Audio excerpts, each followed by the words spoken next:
ওম শ্রী পরমাত্মনে নমঃ। শ্রী গুরু মহারাজের চরণে জানাই শতকোটি প্রণাম।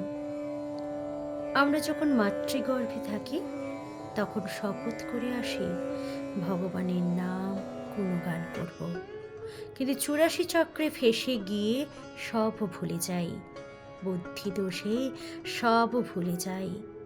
ভগবানের ভজন বিনা তাকে অনুভব করা অসম্ভব। শ্রী গুরুর কৃপার ফলেই তা সম্ভব।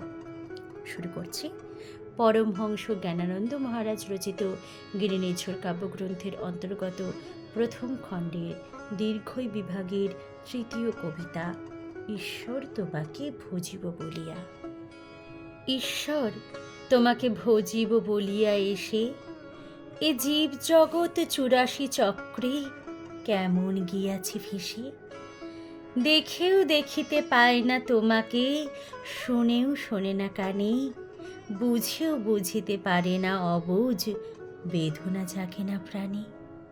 সুপথে চলিবে বলিয়া বিপথে চলিয়াছে হরদম, বুদ্ধির দোষে জীব অবশেষে ঘটায় যে কত ভ্রম। অনন্তের মাঝারে অনন্ত সায়ী পাতিয়া রেখেছে শয্যা, ভজন বিনা কে অনুভব করে সাধনা কুল দরজা। রুদ্ধ দুয়ার উন্মোচনেতে অসীম শ্রী গুরু কৃপা, জীব জগৎ তো লাগিয়া রয়েছে চলিয়াসে পথে পা পা। তীব্র সম্ভোগ অনাসক্তি যাদের, তারা তো কেবল পারে লক্ষ্যভ্রষ্ট যাহারা সে পথে বারবার যায় হেরে।